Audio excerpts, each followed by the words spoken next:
G'day and welcome back to the channel. So if you've clicked through to this video, then there's obviously a very good chance that you've been dealing with some form of persistent knee pain or dysfunction. It's probably also likely that you've also bounced around a few different health professionals or doctors, or you've even scoured YouTube already looking for other videos on how to help your knee pain. So I'm hopeful that this is the video that you've been looking for. My name's Grant Frost, and I'm an Australian musculoskeletal physiotherapist who over the last 20 years has treated close to 10,000 sore knees. And what I want to go through in this video is I want to use my experience and what I've come to understand is ultimately helpful in resolving knee pain, to distill that down into some important concepts to understand, but also 3 exercises that I seem to consistently keep coming back to with my patients to resolve the broader dysfunction that may have been causing their knee pain. So if you'd like to uncover a slightly different perspective on your knee pain, and you're also hopefully in the mood to conquer that knee pain, then let's get into it. So the first and most important thing I think we need to get into to not only help frame this video better, but to help give you the perspective that you need to understand the context of your knee pain. Because you need to understand what knee pain ultimately is for most people. And it's obviously important to acknowledge that there is 100 different types of knee pain. Whether you've got a meniscal injury, you've had an ACL tear, whether you've got some arthritis in your knee, maybe there's a bursitis, a tendonitis, maybe it's your kneecap that's the problem, maybe the fat pad at the front's getting impinged, maybe you've got a Baker's cyst at the back of your knee.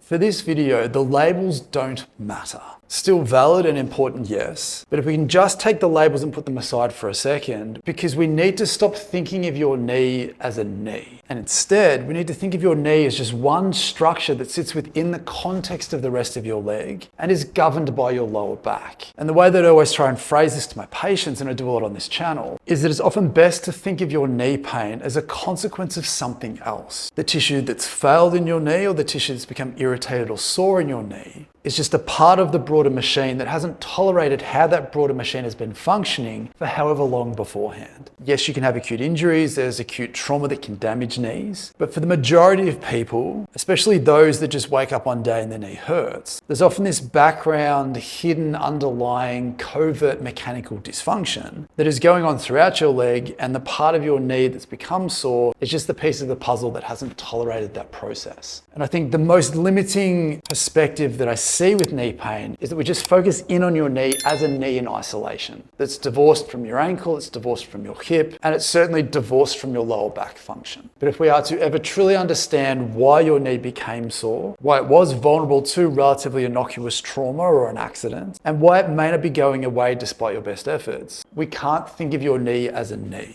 As a quick aside, I'd always challenge anyone to tell me where your knee starts and finishes. Yes, there's a clearly defined knee joint, but at what point does it stop becoming a knee and starts becoming your shin? Or when we move above the joint line, when does it stop becoming your knee and become your thigh or even your hip? There are so many structures within your knee and around your knee that cross your knee, attach to your knee and anchor somewhere else, that we can't label your knee as a knee. We've got to think more broadly. And as I mentioned briefly, the 3 things that we're going to cover is we're going to go through something to help improve your ankle flexibility, your hip mobility, and your lower back function and flexibility. Because these 3 things over 20 years are the 3 things that are consistently present in basically all knee pain that I see and have seen. That when we improve these things, we improve your ankle flexibility, we improve your hip flexibility, we improve your back function, we can see genuine results in how your knee feels and functions. And as I always try and do with these videos, I don't want you to have to trust me. So what I would ask that you do with this is that before we get to each one of these 3 exercises, please go through a baseline movement or assessment first that alerts you to how your knee feels. If you're someone who has knee pain when kneeling on the ground, do that first. If going up and down stairs hurts or running hurts, if there's a specific activity or a movement that generates your knee pain consistently, do that first. Then after each one of these exercises, return back to that exact same movement straight away to see if anything feels or functions better. Because if it does,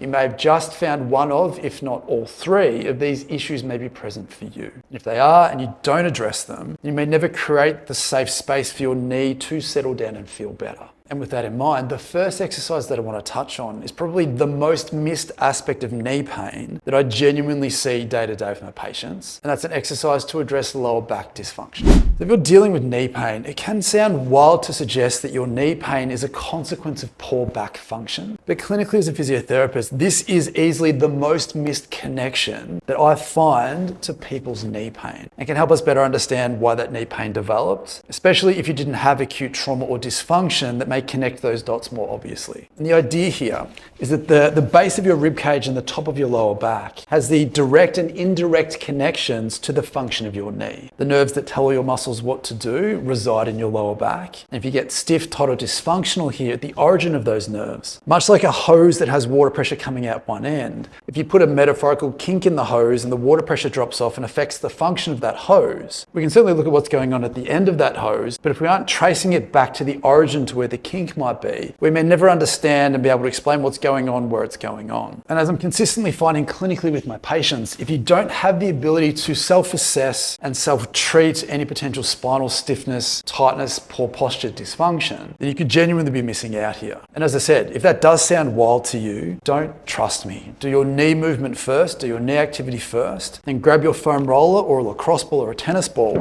do this exercise and then immediately recheck it again, and then let me know in the comments down below what you found from doing this. But how I'd like you to do it is with the foam roller in this instance, we want to work from basically the base of your rib cage all the way down to the base of your spine, on either side of your spine, looking for things that feel stiff, tight, or restricted to you. So for me, I'll start somewhere up the top. We want to just sort of recline backwards here. And again, as I go through all the time on this channel, we want to make sure that when you relax backwards, once you've found a section that feels a bit stiff to you, gently roll to one side, gently roll to the other side. Go looking for where you feel the stiffnesses, the tightnesses, the thicknesses, and the restrictions may be. We care about what's tender, but ultimately that's not what we're looking for with this exercise. We're looking for restrictions, things that feel thicker versus things that feel softer. Stay here for 30 seconds or a minute. Allow that soft tissue and the joints underneath to give. Then once you've done that, you can move it up a little bit or down a little bit, and just go hunting for the next position that feels the stiffest and the tightest for you. And as I've said, once you've performed that, immediately recheck your lunges, your squats, your steps, your kneeling, just to see if anything magically feels different straight away. It's worth noting that if you have some actual local joint dysfunction, you've got a tissue that's injured or something that's inflamed, it's unrealistic to expect that freeing up your back will instantly resolve that dysfunction. That still needs time to change and to settle. But if you've got tightness, restriction, you feel a little bit weaker, you've got mechanical knee pain, and you free up your back, you may see an immediate improvement to some degree in that function. That's what we're looking for. Doesn't mean that that's all we do, because we still may need to work on your glute strength. We may still need to work on your arch function. We need to work on your core strength and how you load up that knee mechanically and technically when you're doing certain movements. But hidden back dysfunction may be the thing that you didn't realize was there. So please go looking for it, free it up, see what changes, and then let me know below. Because once you've done that, we want to start moving down the chain a little bit more and go looking for some hip restrictions that may be there and ultimately annoying your knee from above.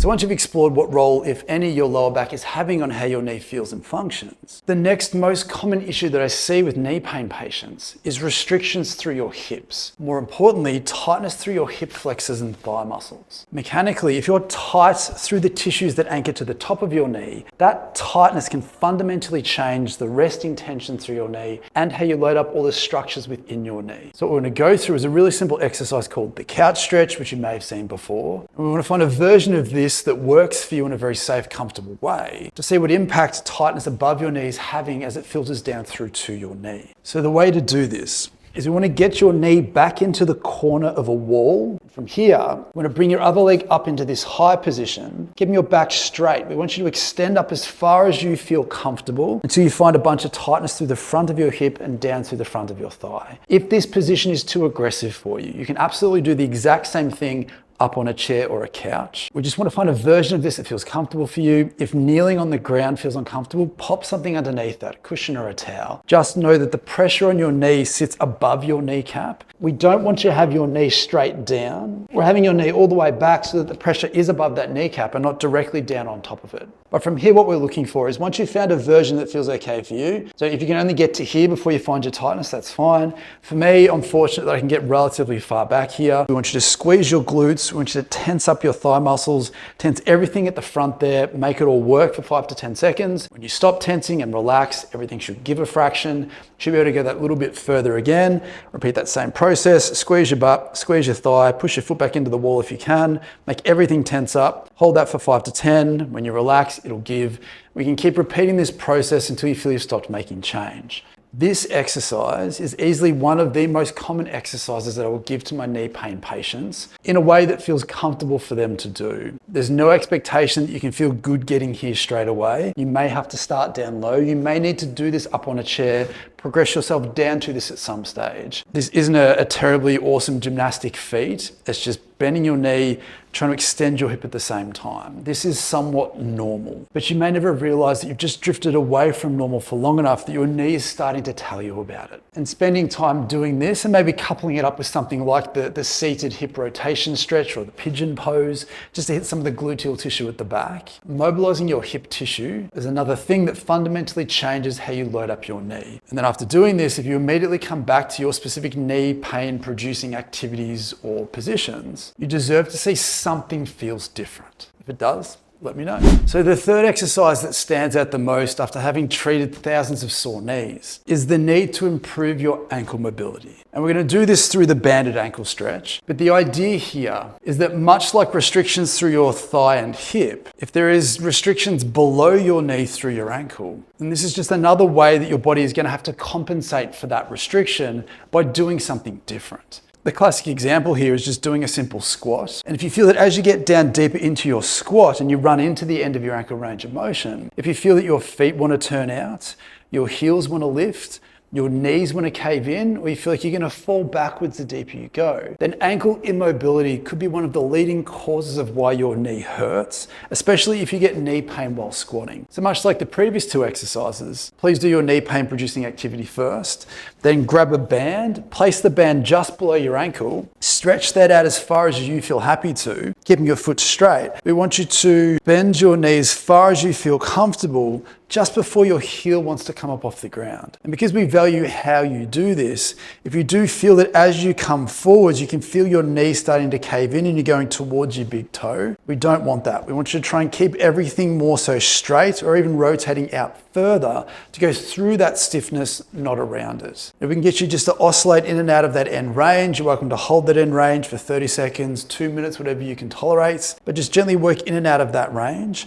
There is certainly a world where when you do this, you may feel some tension through your knee. But the important thing about this exercise is that it's not a squat or a lunge that you're doing. You can almost sit back on it a little bit and just make the movement go down through your ankle and not through your knee. Once you've spent a couple of minutes doing that, then immediately recheck those same movements again, see how your knee pain feels. If there is any change in how it feels or functions, you've just found an important layer to that puzzle that you may never have realized if you were just treating your knee pain as a knee specific issue. So ultimately, as someone who's treated thousands of sore knees over decades, I can't stress enough that you need to think of your knee not as a knee problem, but that pain is a consequence of something else. And while the banded ankle stretch, the couch stretch, and using a ball or a foam roller to free up your spine are exercises that I've found genuinely successful with my knee pain patients, clearly there's going to be some nuance to your specific symptoms, and you will require more than just those exercises. I'm sure you've already been advised to improve your quad muscle strength, your calf muscle strength, your gluteal muscle strength, and even your core strength as well. These things are important. As I mentioned before, if your arch isn't functioning normally, which although it's outside the scope of this video, arch dysfunction isn't a foot problem, it's a leg problem, much like knee pain. We want to make sure that you are resolving the individual dysfunctions that you may have come across. But I urge you to keep looking at this as a lower body problem, not just a knee problem. Because all the strength exercises, all the injections, all the surgeries, all the braces, all the taping in the world can be good symptomatic treatments. But if we don't take a step back and realize that this modern world is really good at robbing us of basic flexibility and function through our back, through our hip, and through our ankle,